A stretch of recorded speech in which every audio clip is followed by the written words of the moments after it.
puja dan puji syukur kita panjatkan atas kehadirat Allah Subhanahu wa taala yang mana senantiasa memberikan rahmat dan rezeki kepada kita semua berupa kesehatan untuk bisa hadir di tempat kegiatan kita pada pagi ini. Salam dan salawat kita curahkan terhadap Rasulullah Muhammad sallallahu alaihi wasallam, Nabi pembawa keselamatan bagi umatnya.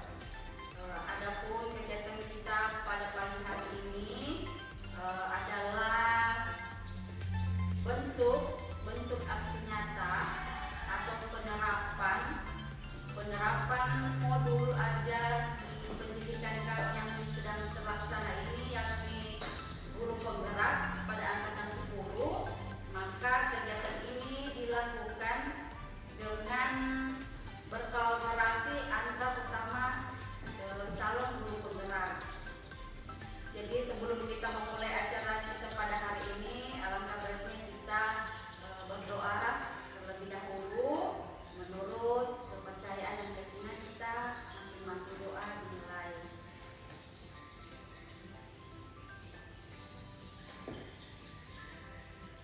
Amin.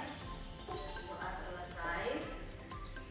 Kemudian acara selanjutnya adalah sedikit pembukaan tentang pengantar materi yang akan dibawakan oleh Bapak narasumber, adalah tentang transisi ya, sosialisasi transisi PAUD TK, SD maupun SD ke TK sebagai penguatannya. Ya, jadi di sini kegiatan ini sebenarnya kita lakukan secara berkolaborasi, yang mana intinya adalah diharapkan seluruh anggota CGP itu bisa membentuk suatu kegiatan yang bisa menguatkan nilai-nilai yang ada di nilai-nilai guru penggerak yang ada di calon guru penggerak. Adapun nilai-nilainya itu seperti kolaboratif, reflektif, berpusat pada murid, kolaboratif, inspiratif, inovatif, berpihak pada murid, dan reflektif. Nah, pada modul kemarin adalah bentuk presentasi. Pada sebenarnya ini kami berkolaborasi dalam 5 anggota CGP. Keinginan kami sebenarnya ingin mengadakan workshop atau semacam sosialisasi yang bisa menghadirkan kelima anggota kelompok kami, tapi karena berhubung kondisi mereka jauh dan kebetulan Bapak narasumber ini sekecamatan dengan kita, maka saya berinisiatif untuk mengundang Bapak menjadi narasumber ini berbagi praktik baik, sehingga mewujudkan kolaborasi yang kami rancang sebelumnya di tugas CGP kemarin. Jadi untuk mengefisienkan waktu, saya memberikan kesempatan kepada Bapak narasumber untuk memberikan materinya, dan persilakan Pak. Ya, Assalamualaikum warahmatullahi wabarakatuh. Waalaikumsalam warahmatullahi wabarakatuh. Selamat pagi. Ya, salam dan bahagia ibu-ibu yang berjabat sekalian. Ya, sebelum kita mulai presentasi saya pada pagi hari ini, alangkah baiknya saya memperkenalkan diri dulu saya pribadi ya. Jadi perkenalkan, nama saya Musdiantoro. Saya guru SD ya, jadi guru SD di SDN 19 Temanawang Selatan di Desa Malino. Dusun Kasih Mbak, jadi satu sekolah dengan bapaknya kembar ya. Nah, kemudian di sini saya sebagai guru SD, memang alat bagusnya itu bisa berkomunikasi dengan guru TK ya, karena guru TK itu kan anak-anak TK nantinya akan lanjut ke SD. Jadi guru SD itu mengetahui apa yang mereka harus kerjakan nanti di sana. Begitu pun juga dengan guru TK. Jadi mereka tidak mesti harus anak ini harus bagaimana nanti bisa masuk ke SD, jangan nanti ditanya lulusan dari mana, bikin malu SD kan seperti itu. Nah, jadi saya di sini cuma mau sosialisasi saja ibu-ibu sekalian. Dan saya mengucapkan banyak terima kasih atas partisipasinya ya. Saya sudah mengambil jam waktunya ibu yang mungkin bisa beraktivitas dengan keluarga dan sebagainya. Saya ambil sehingga bisa menyempatkan waktu di sini. Jadi ibu-ibu sekalian, sebelum kita masuk ke materi, kita tentu mengetahui bahwa TK ini adalah pendidikan formal ya, pendidikan formal berdasarkan sistem pendidikan di Indonesia yaitu Undang-Undang tahun 2003. Jadi memang sudah terakui bahwa ini adalah secara formal dan itu berbeda dengan belajar kelompok. Kalau belajar kelompok itu non formal, kalau kita formal. Nah, jadi kita masuk saja di sini. Nah, jadi di TK ibu-ibu sekalian, saya mau tanya dulu, apa yang harus diketahui oleh anak TK kira-kira? Sedikit sebenarnya, kalau di TK itu kita lebih ke pengembangan. Pengembangan apa yang dikembangkan? Pengembangan aspek-aspek ada enam aspek, tapi di rumah TK sih ada 3 capaian pembelajaran, bukan lagi menurut perkembangan aspek, tapi capaian perkembangan. Tapi kita di sini tidak seperti SD yang harus ada hasil. Iya. Iya, harus ada hasil yang dilihat dari nilai AKM.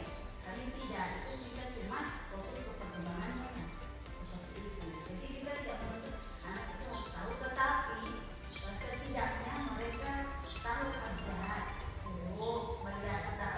dasar klarifikasi dan numerasi dalam angka dan komunikasi seperti ini. Jadi sangat baik sekali ya. Dan memang itulah yang diharapkan di TK. Nah, jadi apa yang harus diketahui oleh anak TK dan harus dipahami oleh gurunya. Jadi di sini saya hanya membawakan 3 keterampilan yang harus diketahui oleh anak TK. Yang pertama mengenai keterampilan akademik, kemudian sosial dan berbahasa. Nah, jadi yang pertama kemampuan akademik yang harus dimiliki oleh anak TK yaitu mengenal ya huruf-huruf alfabet. Saya kira ini sudah biasa ibu-ibu lakukan ya. Cukup mengenal huruf, tidak perlu anak-anak itu harus bisa membaca. Karena pada kenyataannya memang anak SD juga ibu masih ada yang belum bisa membaca. Mungkin nanti kelas 3 atau kelas 4 baru mereka bisa membaca. Jadi di TK ini cukup anak-anak bisa mengenal huruf-huruf alfabet. Lalu bagaimana cara anak-anak bisa mengenal huruf-huruf alfabet? Dengan cara apa biasanya ibu lakukan?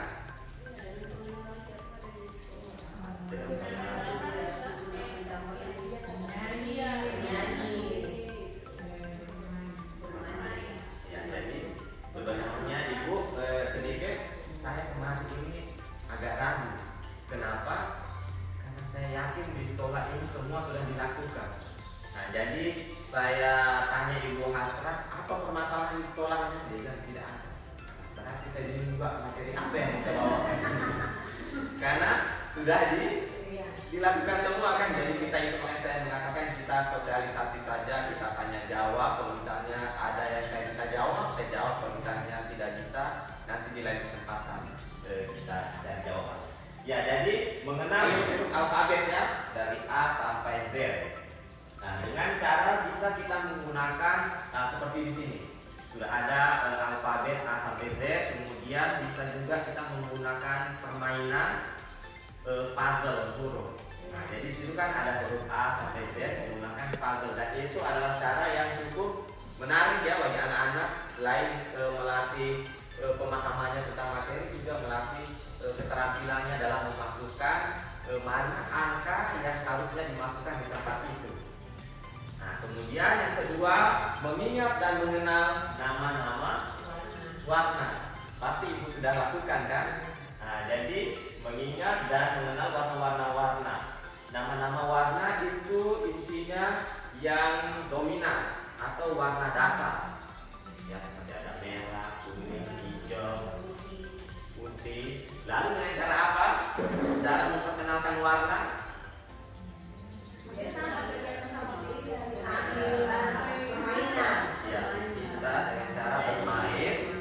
bahkan saya lihat di sini sungguh sangat berwarna ya, bedanya berwarna-warni. Dan caranya juga bisa melalui bernyanyi. Nah, contohnya balonku ada 5. Jadi di balonku ada 5 itu ibu, secara tidak langsung kita sudah mengajarkan anak-anak menghitung dan mengenal warna kan.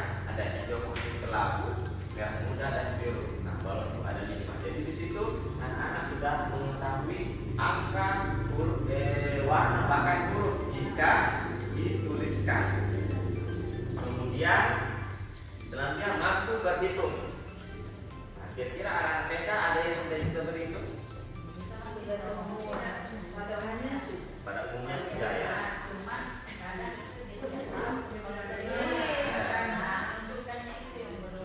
Mungkin angkanya pun tidak ada yang terbalik-balik ya, mungkin dari 1, 3, 9.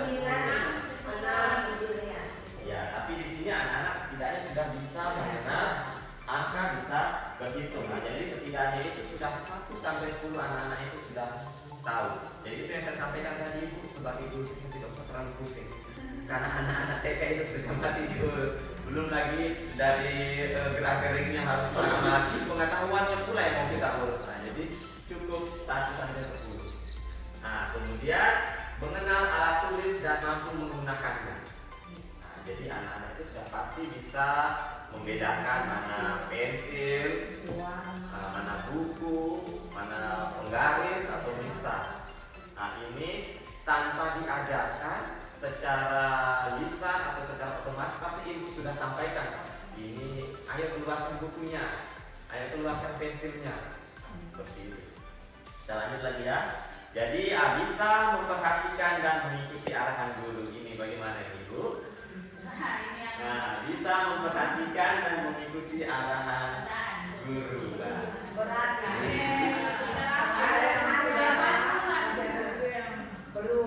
Belum ya.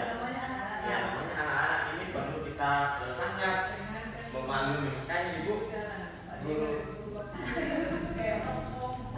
Ya, jadi biasa guru TK kita rata-rata perempuan ya. Karena perempuan mungkin lebih sabar, lebih penyanyi di situ. Nah, ini bisa memperhatikan dan mengikuti arahan guru. Nah, misalnya guru mempersilahkan anak, ayo anak-anak duduk. Ada yang sudah duduk di atas meja, ada yang duduk di kursi. Jadi ini yang dimaksud dengan bisa memperhatikan, setidaknya anak-anak itu sudah paham ya. Tidak mesti anak-anak itu kalau disuruh duduk harus duduk betul. Nah, cukup anak-anak itu setidaknya sudah paham. Ternyata kita ini disuruh duduk, kita disuruh berdiri, disuruh bernyanyi. Nah, kemudian mengikuti arahan guru kan tadi seperti itu. Nah, jadi sampai di sini ibu-ibu ada yang ditanyakan atau sudah cukup jelas? Kalau kita memperhatikan dan mengikuti arahan guru, apa ada tips dari Bu SD?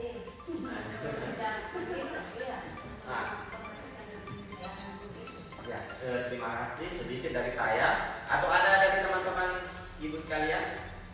Khususnya yang biasa memberikan, karena ini kan kelasnya lain-lain ya. Nah, mungkin ada di kelas A, ada di kelas B. Ada yang bisa memberikan tipsnya?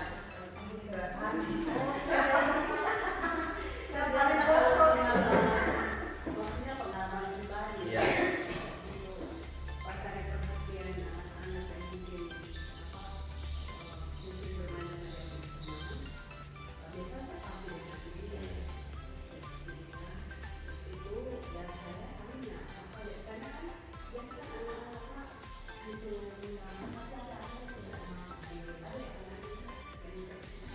jadi kita kasih pilihan mereka apakah berlukisan, asal atau apa, ada kegiatan yang lain yang mungkin yang membuat dia senang. Jadi saya tidak harus paksakan dia. Apa itu mungkin kalau teman-teman yang mau main, dia cuma mau kan ada yang tidak suka. Ada pada saat itu dia tidak mau. Ada kegiatan yang lain yang dia suka. Jadi saya ikuti.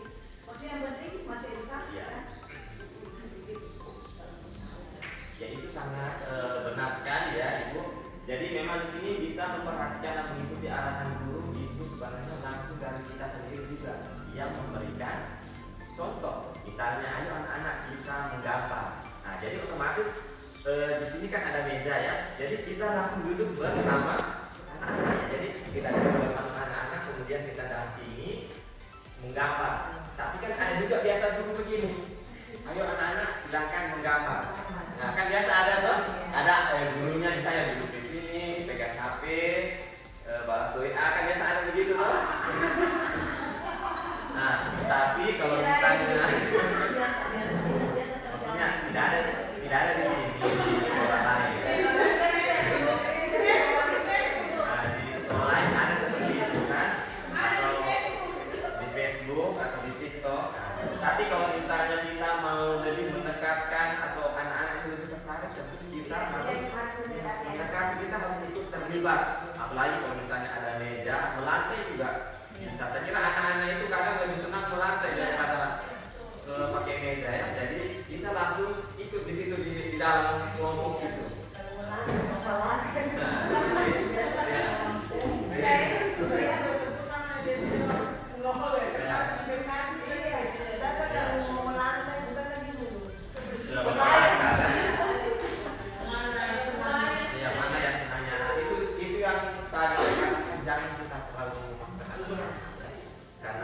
Walaupun anak-anak TK itu formal, tapi ya seperti itu namanya itu anak TK. Jadi masih kita mengikuti ya perkembangan dasarnya. Ibarat kita buat rumah, ibu tidak mungkin rumah itu satu kali jadi kan. Jadi fondasi dulu kita buat sedikit demi sedikit. Begitu pun juga pendidikan ya, kita mulai dari lingkungan keluarga orang tua. Nah, apalagi TK itu berapa jam? 2 ya. Jadi 2 jam per hari. Kemudian 22 jam waktunya di rumah. Jadi sebenarnya ini ibu, pendidikan ini juga kita harus ada berkolaborasi dengan orang tua ya. Karena walaupun TK ini sebenarnya bukan tempat penitipan ya, tempat mengajarkan anak-anak ya. Tapi kadang mungkin ada disalahpahami, kayak ibu-ibunya mungkin malas menemani anak di rumah ya, kasih waktu saja di TK.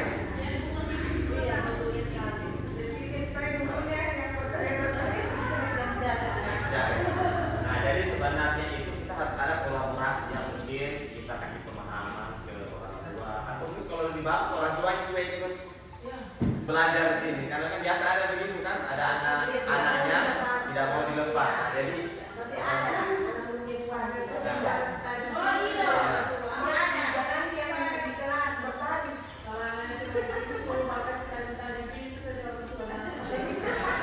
jadi sebenarnya ibu itu sangat baik ya, sangat bagus. Ibu tidak perlu malu, karena mungkin ada di kita merasa malu kan, diperhatikan orang tua, begitu. Biasa kan kita merasa malu kan, atau merasa canggung. Itu kita tidak usah malu, kita cukup membiasakan diri saja. Bahkan bila perlu ibunya itu, orang tuanya itu kita jadikan guru di situ juga. Ayo. Ya guru. Jadi itu sangat baik sekali ya, itu bisa kita teruskan. Karena itu tujuannya kan untuk pembelajaran kita bersama ya. Nah, sampai di sini bisa ada bertanyakan? Jadi sudah cukup jelas ya mengenai kemampuan akademik.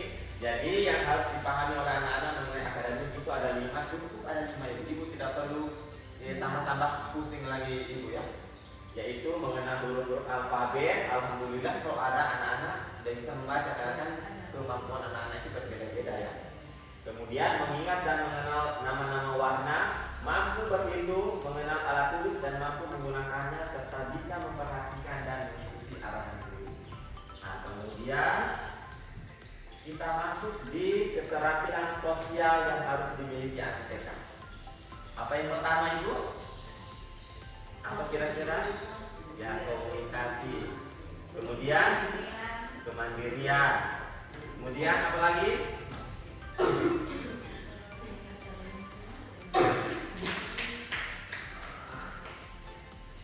Nah, jadi ini ya, mampu bersosialisasi dan berbagi. Maksudnya bersosialisasi ini kita bisa berkomunikasi, anak-anak bisa berkomunikasi, bisa ngomong ya, ngomong dengan guru, dengan teman-temannya, tentu dengan bahasanya mereka yang mudah dipahami. Kemudian bisa berbagi ya, ini. Yang berbagi ini kadang-kadang yang menjadi persoalan, ya, apalagi mainan.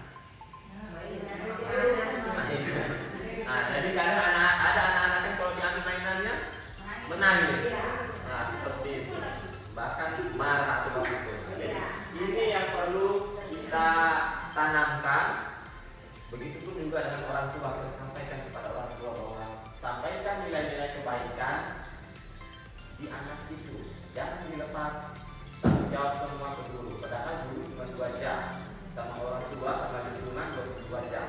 Nah, jadi anak-anak itu harus bisa bersosialisasi dan berbagi. Nah, contohnya kalau misalnya kita belajar menggunakan permainan, katakanlah puzzle, huruf-huruf itu, nah kita berbagi anak-anak, kita bagi, jangan mau semua diambil. Nah, jadi misalnya ada kelompok dibagi, jadi ada yang memasukkan huruf A, ada yang huruf B, dan seterusnya.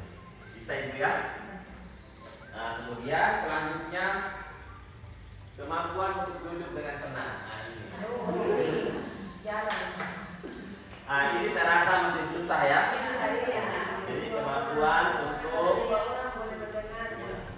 jadi kita mendampingi saya, kita sampaikan alhamdulillah anak-anak itu bisa duduk dengan tenang. Itu tidak duduk dengan tenang, setidaknya dia memahami apa yang kita paham, yang kita sampaikan, memahami, paham, bisa melihat dan mendengar. Ya, kemudian melatih kemandirian. Nah, bagaimana cara kita melatih kemandirian anak-anak kita? Ya, pembiasaan. Ya, mungkin.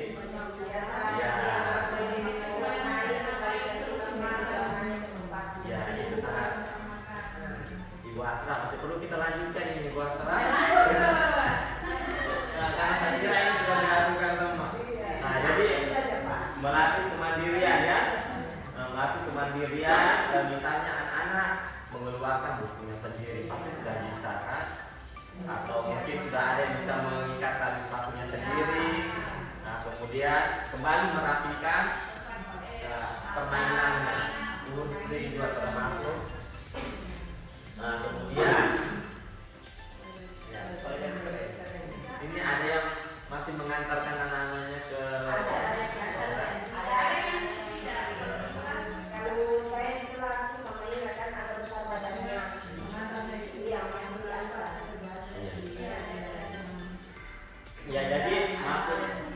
jadi maksudnya ini Ibu, anak-anak TK itu maksudnya kita harapkan sudah bisa buang air sendiri ya, buang air besar atau buang air kecil, atau mencuci tangan, kaki. Nah, jadi ini maksudnya sudah bisa. Jadi tinggal memang kita tetap harus mengawasi ya, jangan sampai anak-anak salah jatuh, main air dan sebagainya. Dan ini juga harus tentu diajarkan di rumah juga ya, karena kita mengingat bahwa anak TK itu kan ada TK A ya, dan B, kelas A dan kelas B, atau 0 kecil dan 0 besar ya. Nah, jadi kalau 0 besar mungkin ya sudah bisa, dan itu pun umurnya itu kan mulai dari 2,5 tahun sampai 6 tahun ya. Apalagi kalau orang tua yang mau bebas ya, umurnya hanya masih 2,5 tahun begitu ya.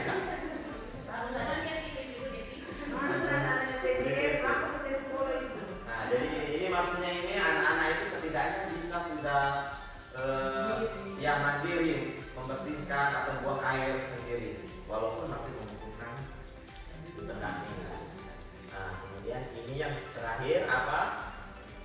Tambahan, yaitu ya kemampuan bahasa.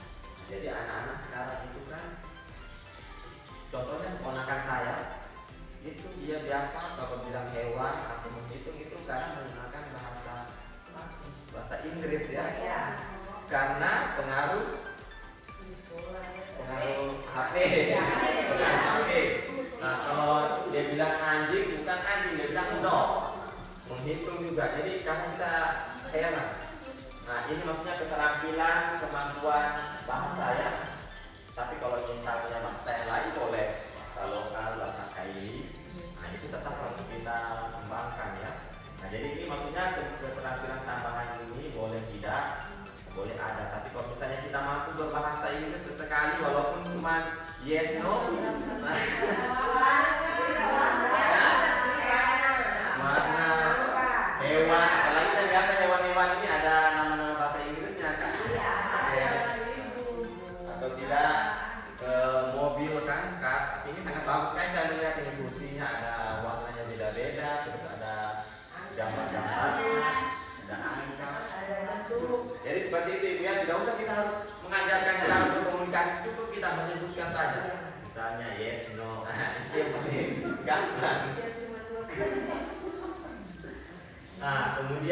selanjutnya,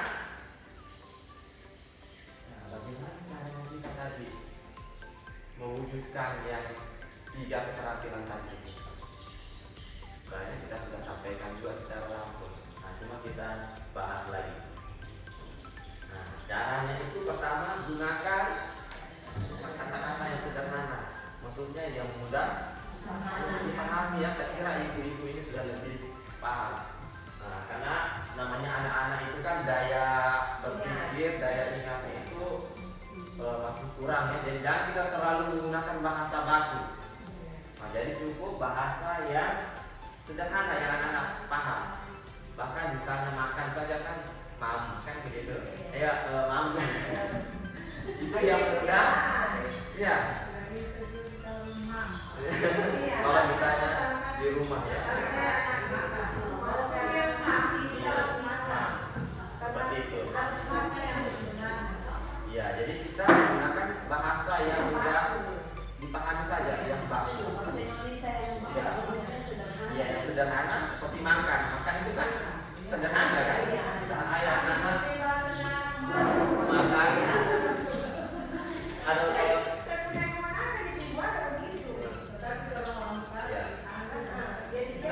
gunakan bahasa sederhana saja. Tidak usah ya kita pusing berbicara berkomunikasi dengan anak-anak juga tidak paham. Jadi cukup sederhana, singkat, padat dan jelas. Kalau kita mau suruh ayo anak-anak dia angkat sampahnya, terus ayo anak-anak angkat sampah. Lagi ayo anak-anak kita harus membersihkan, kita harus begini panjang lebar, kita harus nah gitu anak-anak dibersihkan dari mana angkat sampah. Nah, jadi cukup kita bilang ayo anak-anak kita angkat sampah, kemudian dibuang di tempatnya, cukup begitu. Nah, kemudian membebaskan waktu bermain. Ini maksudnya bebas bukan berarti kita lepas tangan ya. Maksudnya kita biarkan anak-anak bermain apa yang mereka sukai selama itu masih dalam koridor yang bisa yang aman ya, yang tidak membahayakan. Jangan dibilang membebaskan waktu bermain ada gunting, ada pisau, nah ini maksudnya jangan kita terlena kata membebaskan, tapi kita biarkan saja anak-anak bermain apa yang mereka senangi. Nah, seperti itu. Kemudian yang ketiga, sambil bernyanyi. Kadang anak-anak itu kan lebih senang bernyanyi kan? Nada panjang sambil bernyanyi, termasuk juga tadi yang saya sampaikan bahwa ada 5 itu kan sambil bernyanyi mereka sudah tahu angka, tahu warna, tahu juga nama benda, balon. Kemudian ada belajar dengan cara seru. Bagaimana cara belajar seru ibu-ibu? Nah, tentu kita sebagai guru itu harus kreatif, harus inovatif, apalagi di zaman sekarang ini. Kita saja masih harus ikut lagi pelatihan pendidikan terus. Bagaimana cara mengajar? Seperti itu kan. Apalagi ini zaman milenial ya, berbeda dengan zaman dulu. Kalau mungkin masih zaman kolonial atau setelah kolonial masih ada yang berkumpul, masih ada yang jujur. Kalau sekarang kita masih mau lakukan, kita juga takut.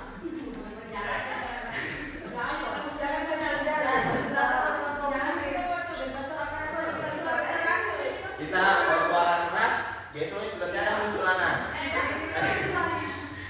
Sedangkan orang tua seperti itu.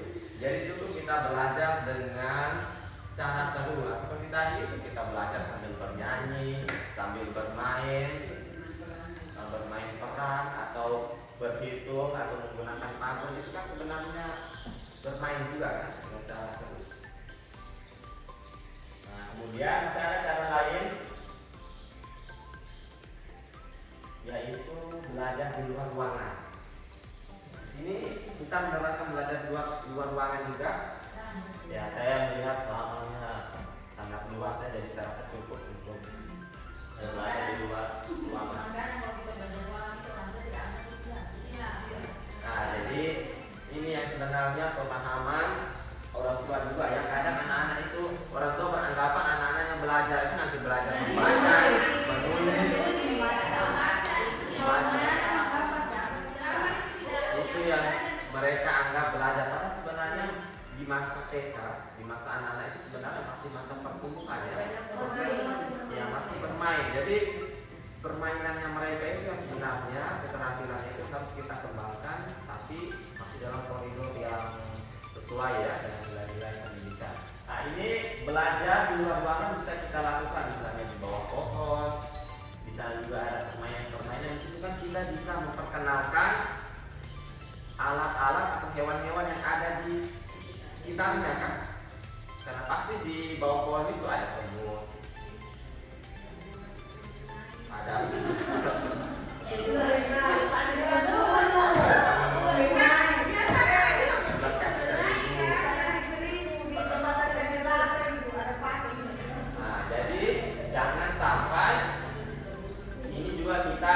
bebaskan anak-anak di luar bermain, apalagi misalnya dekat jalan raya.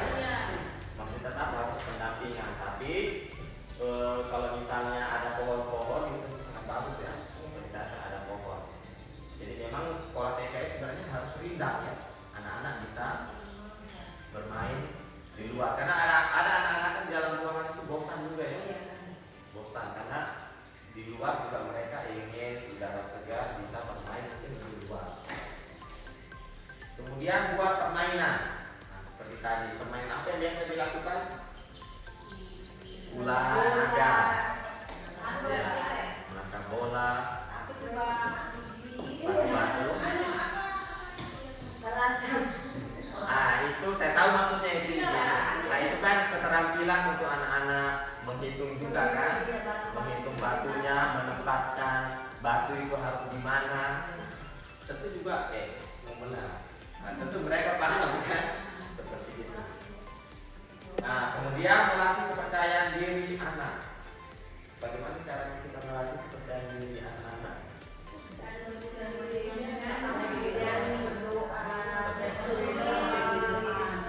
Ya, jadi saya kira ibu-ibu ini sudah biasa dilakukan ya. Kalau misalnya ada anak-anak mau bernyanyi, mau memimpin doa, mau gambar, ada saatnya itu kita iakan saja. Jangan ibu guru saya mau menjawab cuek sudah anak-anak.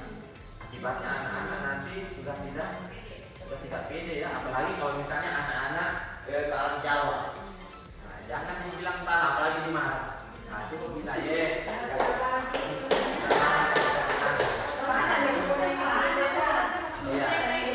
ya setelah itu baru kita luruskan. Jangan kan anak TK yang bukan hanya SD saja harus sukanya di patente bahasanya gitu. Dikasih bangga-bangga, dipuji ya. Kalau begitu tambah semangat mereka untuk belajar. Cinta. Jadi pasti kita semangat. Dan yang dia lakukan salah. Nah, tapi kita harus tetap meluruskan itu ya. Nah, kemudian ada beri hadiah. Nah, hadiah ini bukan berarti benda, bukan berarti bintang atau yang bisa membuat anak-anak senang. Jangan dibilang beri hadiah, aduh hari-hari habis uang beri hadiah tidak sesuai dengan gaji ini perencanaan hadiah. Nah, jadi itu yang dimaksud tadi Ibu. Hadiah ini bukan berarti harus benda atau uang ya, tapi cukup kita misalnya memberikan bintang, nah, seperti itu, atau semangat kata pujian, seperti itu. Karena sampai di rumah pasti dia sampaikan ke orang tuanya. Ibu saya tadi, mama saya tadi sampai di rumah, kasih bintang, besok kalau saya bisa menjawab lagi, tuan pasti dia cerita dengan orang tua.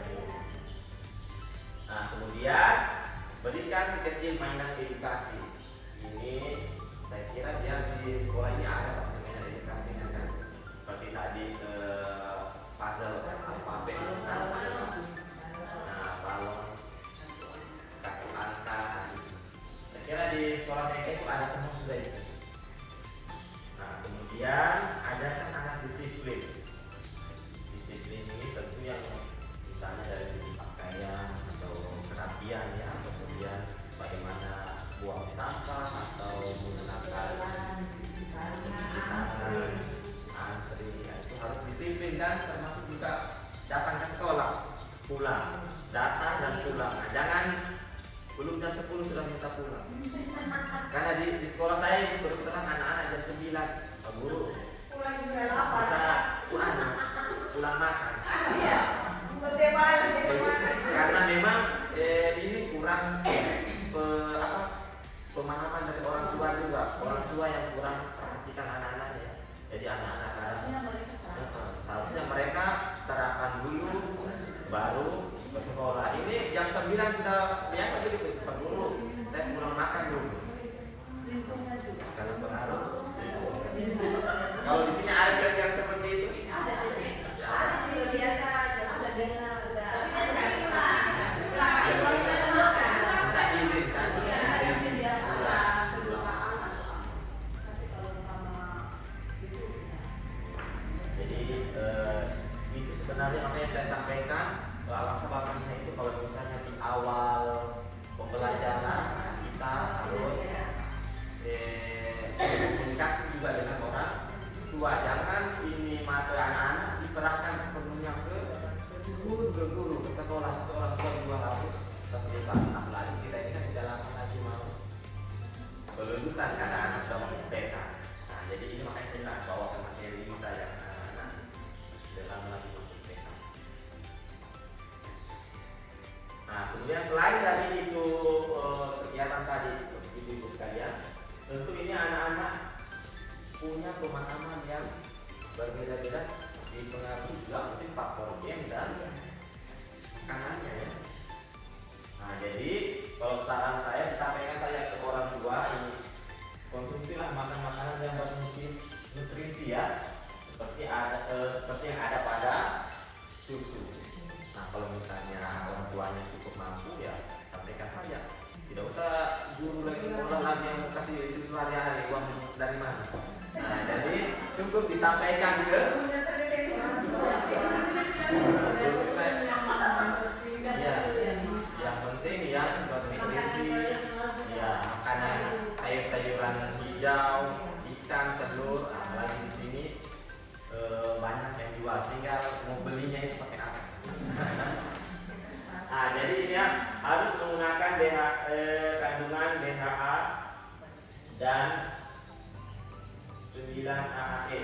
Jadi ini maksudnya vitamin yang terdapat di dalam makanan. Bisa juga terdapat di susu, ikan atau telur, termasuk juga di sayur-sayuran hijau. Karena saya yakin di sekolah ini, di TK ini pasti ada anak-anak yang daya tangkapnya cepat kan? Ada juga yang lambat. Nah, jadi ada yang cepat, ada yang lambat.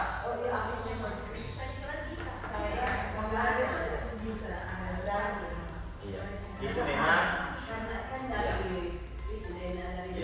dari keturunan, dari makanan juga.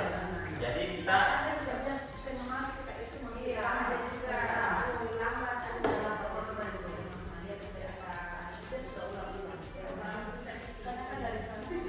ya, jadi itu yang saya sampaikan tadi, kita itu tidak perlu harus memaksakan, apalagi membandingkan.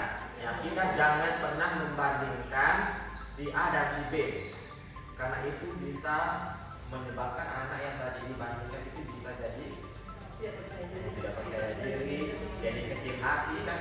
Kami ini dia sudah bisa membaca kenapa belum? Dia sudah tahu semua belum? Nah, itu.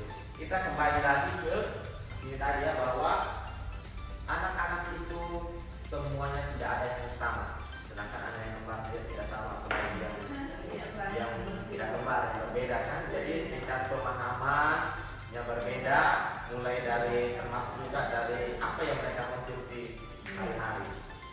Sampai di sini ada yang bertanyakan, ibu-ibu? Tapi kayaknya materinya saya cukup sampai di sini. Nah, jadi itu tadi saya katakan sosialisasi saja ya, karena saya yakin ibu-ibu ini sudah melakukan semua, apalagi ini TK pembina. Guru-gurunya sudah hebat-hebat. Nah, sebenarnya yang saya datang kemari ibu-ibu, saya yang masih belajar dan mencari ya pengalaman. Jadi ada yang ditanyakan ibu-ibu, kita bisa berkomunikasi, saling bertukar pikiran. Ada yang ditanyakan atau sudah cukup? Jadi itu saja ibu-ibu sekalian atas partisipasi